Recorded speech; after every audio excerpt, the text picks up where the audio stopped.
नमस्कार साथियों, गहरे शब्द में आपका स्वागत है। क्या आपको पता है कि महापुरुष क्यों कहते थे कि जो जागत है वो पावत है, जो सोवत है वो खोवत है। हम अक्सर अपने परिवार के बुजुर्ग लोगों से सुनते हुए आ रहे हैं कि सुबह जल्दी उठना चाहिए। वे हमें सुबह उठने के 1000 फायदे गिनाते हैं। सभी बच्चों की मम्मी अपने बच्चों को स्वयं सुबह उठाती है, किंतु हमारी नई पीढ़ी तो देर रात तक जागते हैं और सुबह देर तक सोने को बड़ा ही फैशनेबल मानती है। दरअसल हमारे परिवार के लोग सुबह जल्दी उठने को लेकर जो भी बातें बताते हैं, उनके पीछे बहुत बड़ी आध्यात्मिक बातें छिपी हुई हैं। इतना ही नहीं, सुबह जल्दी जागने को विज्ञान भी कहता है। वही विज्ञान उन्हें उनके पूर्वजों ने सिखाई थी और अब वो हमें सिखा रहे हैं। सुबह के समय का जो मुहूर्त होता है उसे ब्रह्म मुहूर्त के नाम से जाना जाता है और इस समय हमारा दिमाग प्रकृति के वातावरण और जो सुबह ब्रह्म मुहूर्त में उठता है उस व्यक्ति के साथ सब कुछ बहुत ही सकारात्मक रूप से क्रियान्वित होता है। रोज रोज सुबह के समय पर जो भी प्रार्थना या ध्यान किया जाता है उससे सकारात्मकता और सफलता मिलती है। मित्र, एक कथा व्याप्त है जिसमें सिर्फ ब्रह्म मुहूर्त के रहस्य के साथ एक ऐसी ध्यान की विधि बताएंगे जिससे अगर कोई 21 दिन अपनाता है तो वो अपने सपनों को साकार कर सकते हैं। उसे ब्रह्मांड की शक्तियों की विशेष मदद मिलने लगती है। इसके साथ ही वो व्यक्ति स्थिर और बुद्धिमान बन जाता है। तो चलिए मैं आपको वो कथा सुनाता हूं। एक समय की बात है, नारद जी जब आकाश मार्ग से होते हुए जा रहे थे, तभी रास्ते में उनको इंद्र देवता मिले। वो नारद जी से पूछने लगे कि हे नारद जी, मैंने देखा है कि प्रत्येक इंसान जो सुबह के समय ब्रह्म मुहूर्त में उठता है वो बहुत सुखी रहता है। ऐसा क्यों है? अब नारद जी को इस बात का ज्ञान नहीं था। उन्होंने कहा कि हे इंद्रदेव, मैं तुमको तुम्हारे प्रश्न का उत्तर कल दूंगा। और वहां से सीधा पहुंचे भगवान श्री कृष्ण की नगरी वृंदावन। और वहां पहुंचकर उन्होंने देखा कि भगवान श्री कृष्ण एक पेड़ के पास खड़े होकर बांसुरी बजा रहे थे। जैसे ही नारद जी श्री कृष्ण के पास पहुंचे, श्री कृष्ण ने बांसुरी बजाना बंद कर दिया और नारद जी से बोले, हे नारद जी, आप बड़े चिंतित दिखाई पड़ रहे हैं। आपको किस बात की चिंता है? तब देवर्षि नारद जी से बोले, हे भगवन, आज मैं आकाश मार्ग से होता हुआ वैकुंठ लोक की तरफ जा रहा था।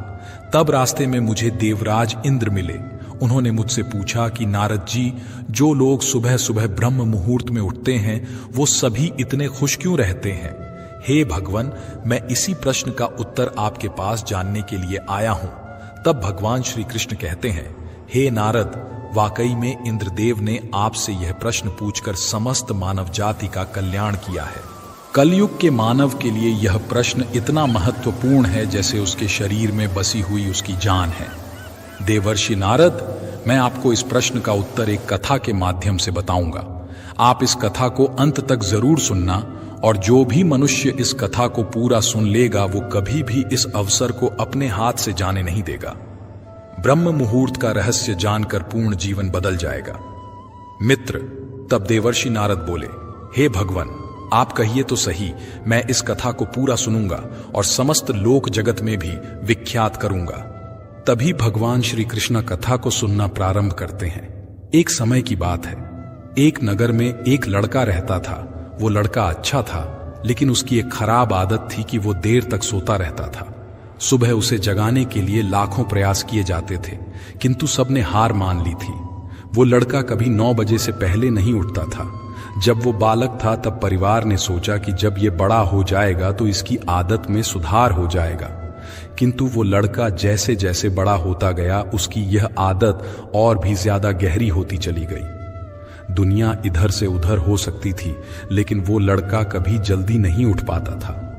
उसके पिता उसकी इस आदत से बहुत ज्यादा परेशान रहने लगे थे। उस लड़के को ढेरों नकारात्मक शक्तियों ने घेर लिया था।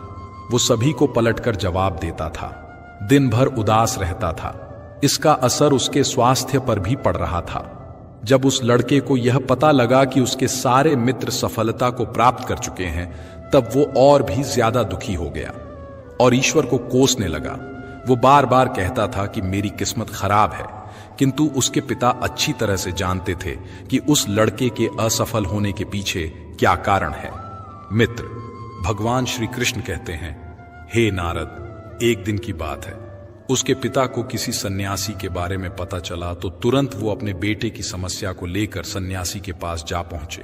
पिता ने उस सन्यासी को बड़े ही विस्तार से अपने बेटे की आदतों के बारे में बताया। सन्यासी ने कहा कि कल आप अपने बेटे को इस आश्रम में आने को कहिए।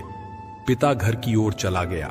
उन्हें पता था कि अगर वो सीधे तरीके से बेटे से सन्यासी से मिलने के लिए कहेंगे तो वो कभी तैयार नहीं होगा। उन्होंने बेटे को अपने पास बुलाया और कहा, तुम्हारे सारे मित्र जीवन में सफलता प्राप्त कर चुके हैं, क्या तुम सफल नहीं होना चाहते हो? लड़के ने उत्तर दिया, जरूर पिताजी, किंतु जब भी मैं अपने मित्रों से उनकी सफलता का रहस्य पूछता हूं तब वे मुझे कुछ नहीं बताते हैं। पिता ने कहा कि मुझे यह रहस्य पता चल गया है कि वह सभी क्यों सफल होते जा रहे हैं। लड़के ने बड़ी उत्सुकता से पूछा, क्या पता चला है? पिताजी कृपा करके आप मुझे बताइए। पिताजी ने कहा कि कल सुबह तुम्हें एक सन्यासी के आश्रम में जाकर उनसे मिलना है। यदि तुम वहां पर समय से पहुंच गए तो वो सन्यासी तुम्हें ऐसा मंत्र बताएंगे जिससे तुम सफल हो जाओगे। किंतु समस्या एक ही है। लड़के ने पूछा, क्या समस्या है? पिता ने कहा कि जब तक तुम सोकर उठोगे तब तक सन्यासी से मिलने का समय समाप्त हो जाता है।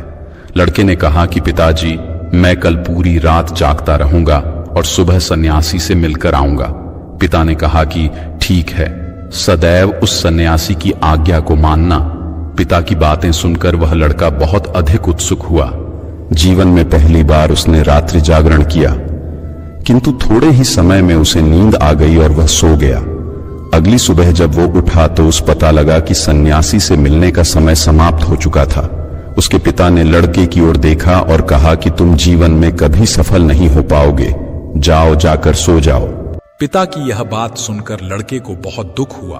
उसने मन ही मन स्वयं को चुनौती दी कि कल सुबह वह सन्यासी से मिलने अवश्य जाएगा। उसने अपने हाथ में एक छोटा सा एक घाव बना लिया। दर्द के कारण उस लड़के को रात भर नींद नहीं आई। ऐसा पहला अवसर था जब उसने अपने जीवन में पहली बार सूर्योदय देखा था।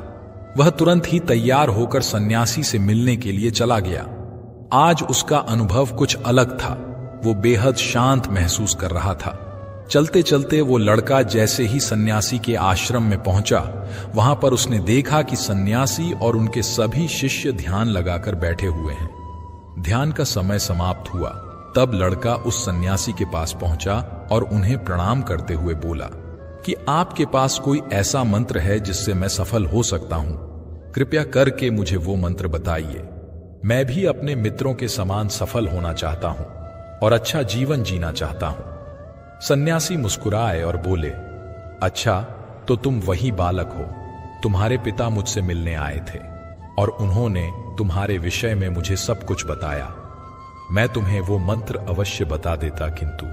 अब लड़के ने जैसे ही किंतु शब्द सुना, लड़का घबरा गया। उसने पूछा, किंतु क्या गुरुदेव? तब सन्यासी बोले, मैं तुम्हें वो मंत्र बताऊंगा, किंतु अगले 21 दिनों तक तुम्हें मेरी आज्ञा माननी होगी। मैं तुम्हें वह मंत्र 21 दिनों के बाद बताऊंगा। तब तक मैं तुमसे जो भी कार्य कहूंगा तुम्हें वो करना होगा। यदि तुम असफल हुए या कार्य के बीच से तुम्हारा संकल्प टूट गया तब उस मंत्र का असर नहीं होगा। दृढ़ निश्चय के साथ उस लड़के ने कहा कि मुझे आपकी सारी आज्ञा स्वीकार है। मैं अगले 21 दिनों के लिए आपका दास हूं। आप जो भी कहेंगे मैं वही करूंगा। मुझे केवल और केवल उस मंत्र के बारे में जानना है। सन्यासी ने कहा कि ठीक है, कल से तुम्हारा कार्य शुरू होगा। तुम इसी आश्रम में निवास करोगे। वो लड़का आश्रम में निवास करने के लिए तैयार हो गया। सन्यासी ने कहा कि यहां रहते हुए तुम्हें ब्रह्म मुहूर्त में उठना होगा और दूसरे शिष्यों की तरह ध्यान और तप करना होगा।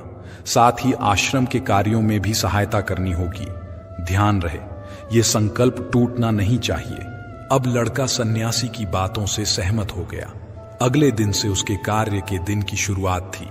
इस बार लड़के ने इतना दृढ़ निश्चय किया था, किंतु 1 सप्ताह बीतने के पश्चात ही उसका संकल्प टूट गया और वो 8वें दिन देर तक सोता रहा। जब वो जागा तो उसने कहा कि मुझसे कितनी बड़ी भूल हो गई है। वो रोते हुए सन्यासी के पास पहुंचा और बोला कि हे गुरुदेव, मेरा संकल्प टूट गया है, अब मैं जीवन में कभी सफल नहीं हो पाऊंगा। सन्यासी ने उसे समझाते हुए कहा कि एक बार फिर से शुरुआत करो, फिर से संकल्प करो। लड़के ने सन्यासी से प्रश्न किया कि सुबह उठना इतना आवश्यक क्यों होता है और यहां पर सभी लोग इतनी जल्दी क्यों उठ जाते हैं। तब सन्यासी ने लड़के को समझाते हुए कहा कि सुबह यानी ब्रह्म मुहूर्त में उठने के पीछे बहुत बड़ा विज्ञान छिपा हुआ है। लड़के ने कहा कि कृपया करके मुझे वो विज्ञान बताने की कृपा करें। सन्यासी ने कहा कि रात्रि को 4 पहर में बांटा गया है। पहला रुद्रकाल, जिसका समय शाम 6 बजे से लेकर 9 बजे तक होता है। दूसरा राक्षस काल, जिसका समय 9 बजे से 12 बजे तक होता है। तीसरा गंधर्व काल, जिसका समय रात्रि 12 बजे से 3 बजे तक होता है। और सबसे अंत में जो पहर आता है उसे मनोहर काल कहते हैं। इस समय को ब्रह्म मुहूर्त या अमृत बेला के नाम से भी जाना जाता है। इसका समय 3 बजे से सुबह 6 बजे तक होता है, जिसमें 3:30 से लेकर 5:30 तक बहुत ही महत्वपूर्ण समय होता है। यह वह समय होता है जब पूरे संसार की नकारात्मक शक्तियां निष्क्रिय अवस्था में होती हैं और सकारात्मक शक्तियां सक्रिय होती हैं। ब्रह्म अर्थात देव मुहूर्त अर्थात समय ब्रह्म मुहूर्त का अर्थ देवों का समय होता है। सन्यासी आगे कहते हैं, इस समय देव धरती विचरण कर रहे होते हैं और जागृत मनुष्य पर उनका बड़ा ही सकारात्मक प्रभाव पड़ता है। ब्रह्म मुहूर्त ऐसा समय होता है जिसमें मनुष्य का मस्तिष्क बिल्कुल खाली होता है। इसमें किसी प्रकार के कोई विचार नहीं होते हैं और जब इस समय व्यक्ति अपनी पुस्तक खोलकर पाठ का अध्ययन करते हैं तो उन्हें सब कुछ जल्दी जल्दी याद भी होता है और ये लंबे समय तक याद रहता है। ये ऐसा समय है जिसमें हम ज्ञान को समझने का प्रयास करते हैं। इस कारण और आश्रम के सभी शिष्य और संसार में बहुत से ज्ञानी लोग ब्रह्म मुहूर्त में ही उठ जाते हैं। प्राचीन काल में रोशनी का कोई स्रोत ना होने के कारण लोग अपने दिन का समापन सूर्यास्त के साथ और आरंभ सूर्योदय के साथ करते थे। ये एक तरीका है जिससे मानव जीवन प्रकृति के साथ तालमेल बनाकर चलता है। उस लड़के ने कहा कि ठीक है, मैं कल से अपना संकल्प फिर से शुरू करता हूं, किंतु ब्रह्म मुहूर्त में उठकर मुझे क्या क्या करना चाहिए। तब उस सन्यासी ने कहा, मैं तुम्हें बताता हूं कि ब्रह्म मुहूर्त में क्या और कैसे करना चाहिए। सबसे पहले उठकर धरती पर पांव रखने से पहले धरती माता को प्रणाम करना चाहिए। सन्यासी आगे कहते हैं, अपनी हथेलियों की ओर देखो और ईश्वर को धन्यवाद दो कि उन्होंने तुम्हें आज का सूर्योदय देखने का अवसर दिया। इसके बाद नित्य कर्म और स्नान करने से शरीर ही नहीं बल्कि मन की शुद्धता भी बढ़ती है। स्नान करने के पश्चात ध्यान की प्रक्रिया होती है। ब्रह्म मुहूर्त की ध्यान प्रक्रिया की अवधि 21 दिन तक होती है। इस विधि का उपयोग तब किया जाता है जब आप अपनी कोई मनोकामना की पूर्ति चाहते हैं। यह ऐसा समय होता है जब व्यक्ति अपने आज्ञा चक्र को सक्रिय करने पर काम करते हैं। सन्यासी आगे कहते हैं, आज्ञा चक्र दोनों भवों के बीच होता है। यह संकल्प का स्थान भी कहा जाता है। अगर इस चक्र पर केंद्रित किया जाए और अपनी मनोकामना को बार बार दोहराया जाए तो मात्र 21 दिनों के भीतर वो पूर्ण हो जाती है। अगर आपके मन में कोई अधूरी मनोकामना है और आप उसे पूरी करना चाहते हैं, तब सबसे पहले उस मनोकामना का स्पष्टीकरण कर लें। आपको क्या चाहिए यह निर्णय अवश्य कर लें। इसके बाद ध्यान की विधि को शुरू करें। ब्रह्म मुहूर्त में स्नान के बाद एक ऐसा स्थान चुनें जहां पर वायु का प्रवेश हो। ध्यान में शुद्ध प्राण वायु का होना आवश्यक होता है। ज्ञान की मुद्रा में रीढ़ की हड्डी सीधी होनी चाहिए, साथ ही गर्दन भी सीधी होनी चाहिए। सुखासन की अवस्था में दोनों हाथों को घुटनों पर रखकर आंखें बंद करके बैठ जाएं। हाथ की मुट्ठी को बंद कर लें और 2-3 मिनट तक बिल्कुल शांत हो जाएं। जब आपका शरीर स्थिर हो जाएगा और श्वास भी शांत हो जाएगी, तब उसके बाद अपना सारा ध्यान आज्ञा चक्र पर लगाएं। इस दौरान लंबी गहरी सांस लें और सांस को रोक कर रखें। इस समय आप अपनी इच्छा को मन ही मन दोहराएं। अपने मन की आंखों से इष्ट देव और देवी देवताओं गुरुओं का चिंतन करें। सन्यासी ने कहा, जब सांस को रोकना कठिन हो जाए तब धीरे धीरे सांस को बाहर की ओर छोड़ें। सांसों को नाक से भरें और मुख से छोड़ें। इस प्रक्रिया को 3 से 4 बार प्रतिदिन दोहराना है। ऐसा प्रतिदिन करने से आपकी जो मनोकामना है वो अवचेतन मन तक अवश्य पहुंच जाएगी और इच्छा पूर्ति जल्दी होगी। आज्ञा चक्र सक्रिय होता है और हमारी आज्ञा को पूरा करता है। सांस को रोक कर रखने के दौरान शरीर में आपातकाल स्थिति हो जाती है, जिससे कि आप बेकार की बातें सोचने और विचार करने से बचते हैं। इससे मन की एकाग्रता बढ़ती है, तब इच्छाएं अवचेतन मन में पहुंचती हैं। ब्रह्म मुहूर्त के समय पर ईश्वर की विशेष कृपा होती है और कोई भी व्यक्ति जब अपनी मनोकामना को इस समय दोहराता है तो उसकी इच्छा जल्द से जल्द पूरी होती है। इस प्रकार सन्यासी ने उस लड़के को ब्रह्म मुहूर्त का महत्व बताया। अगले 21 दिनों तक उस लड़के ने बड़े ही मन के साथ इस प्रक्रिया को अपनाया। अब वो बहुत ही ज्यादा अनुशासित और शांत स्वभाव का व्यक्ति बन चुका था। उस लड़के ने जैसे ही अपना संकल्प पूरा कर लिया, उसके पश्चात वह व्यक्ति बड़े ही प्रसन्न भाव से सन्यासी के पास पहुंचा और कहा, हे गुरुदेव, मैंने 21 दिनों का संकल्प पूरा कर लिया है। अब कृपया करके मुझे सफल होने का मंत्र बताइए। तब उस सन्यासी ने मुस्कुराते हुए कहा कि पिछले 21 दिन से जो अभ्यास तुम करते हुए आ रहे हो वही तुम्हारी सफलता का मंत्र है। जो व्यक्ति ब्रह्म मुहूर्त में उठकर ध्यान प्रक्रिया को सही से करते हैं वो जीवन में कभी असफल नहीं हो सकते। तुम्हें ब्रह्म मुहूर्त का रहस्य पता चल चुका है, अब इसे जीवन पर्यंत करो। तुम्हें जीवन के लक्ष्य और सफलता दोनों प्राप्त होंगे। उस व्यक्ति ने सन्यासी को धन्यवाद दिया और ब्रह्म मुहूर्त के नियमों का पालन जीवन पर्यंत तक करने का वादा भी किया। मित्र, अब तो आपको पता चल गया होगा कि ब्रह्म मुहूर्त क्या होता है। तब नारद बोले, हे प्रभु, अब मुझे ब्रह्म मुहूर्त का संपूर्ण ज्ञान हो गया है। इतना कहकर नारद जी ने भगवान श्री कृष्ण को धन्यवाद दिया और इंद्रदेव के पास जाकर उन्हें ब्रह्म ज्ञान का संपूर्ण ज्ञान दिया। मित्र, आप भी अगर अपने जीवन में हमारी प्राचीन परंपरा को अपनाओगे तो निश्चय ही आपके जीवन में बहुत ही जल्द सब कुछ बदल जाएगा। ब्रह्म मुहूर्त के दौरान उठने के कई लाभ हैं। ब्रह्म मुहूर्त का हमारे शास्त्रों में बेहद महत्व है। ब्रह्म मुहूर्त में ध्यान करना बहुत फायदेमंद होता है। ब्रह्म मुहूर्त में नकारात्मक सोच से दूर रहना चाहिए। यह समय बहुत शुभ होता। ऐसी मान्यता है कि इस दौरान भगवान धरती पर आते हैं और अपने भक्तों की सभी इच्छाएं पूर्ण करते हैं। इसलिए हमारे घर के बड़े जल्दी उठने की सलाह देते हैं। हालांकि इस दौरान उठने के कई फायदे भी हैं।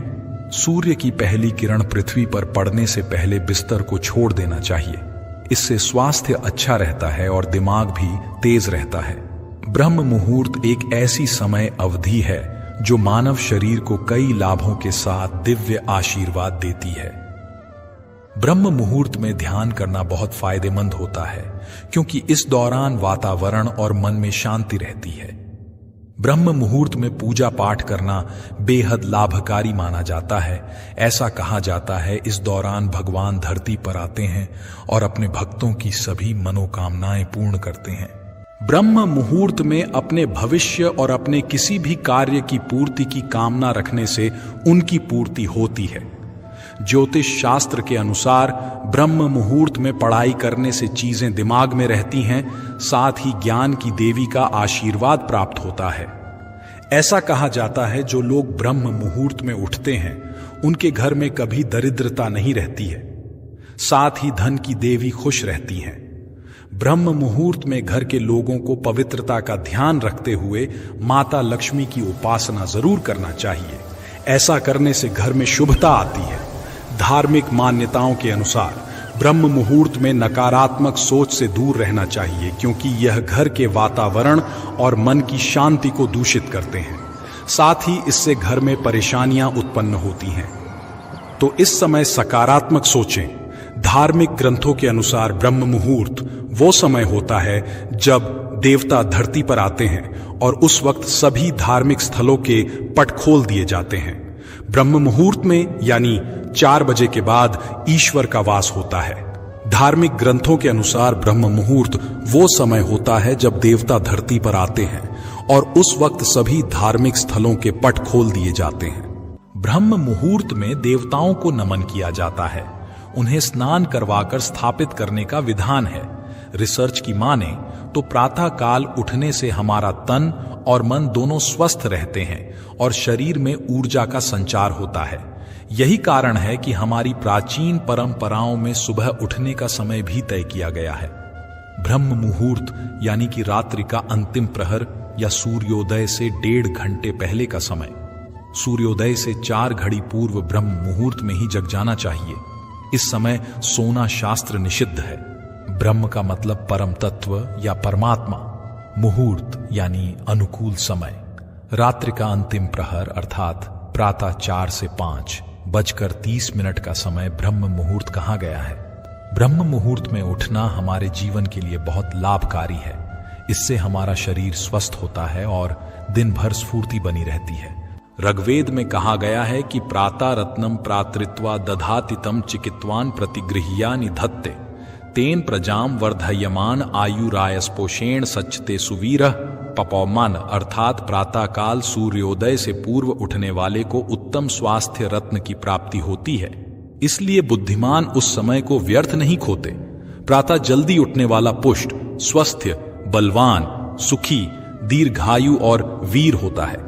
हमारे आर्षि मुनियों ने भी इस मुहूर्त का विशेष महत्व बताया है। उनके अनुसार यह समय निद्रा त्याग के लिए सर्वोत्तम है। ब्रह्म मुहूर्त में उठने से सौंदर्य, बल, विद्या, बुद्धि और स्वास्थ्य की प्राप्ति होती है। ब्रह्म मुहूर्त में तम और रजोगुण की मात्रा बहुत कम होती है। इस समय सत्वगुण का प्रभाव अधिक होता है। इसलिए इस काल में बुरे मानसिक विचार भी सात्विक और शांत हो जाते हैं। आयुर्वेद के अनुसार इस समय में बहने वाली वायु चंद्रमा से प्राप्त अमृत कणों से युक्त होने के कारण हमारे स्वास्थ्य के लिए अमृत तुल्य होती है। यह वीर वायु कहलाती है। इस समय भ्रमण करने से शरीर में शक्ति का संचार होता है और शरीर कांतियुक्त हो जाता है। हम प्रातः सोकर उठते हैं तो यही अमृतमयी वायु हमारे शरीर को स्पर्श करती है। इसके स्पर्श से हमारे शरीर में तेज, बल शक्ति, स्फूर्ति और मेधा का संचार होता है, जिससे मन प्रसन्न और शांत होता है। इसके विपरीत देर रात तक जागने से और देर सुबह सोने से हमें यह लाभकारी वायु प्राप्त नहीं हो पाती, जिससे शारीरिक और मानसिक स्वास्थ्य को नुकसान पहुंचता है। ब्रह्म मुहूर्त में किया गया स्नान सर्वश्रेष्ठ फल देता है। स्नान करते समय यदि ब्रह्म परमात्मा का चिंतन करें तो यह ब्रह्म स्नान कहलाता है, और देव नदियों का स्मरण करें तो यह देव स्नान कहलाता है। आशा करते हैं आपको वीडियो पसंद आई होगी। वीडियो देखने के लिए आप सभी का दिल से धन्यवाद। अपनी राय कमेंट में अवश्य बताएं।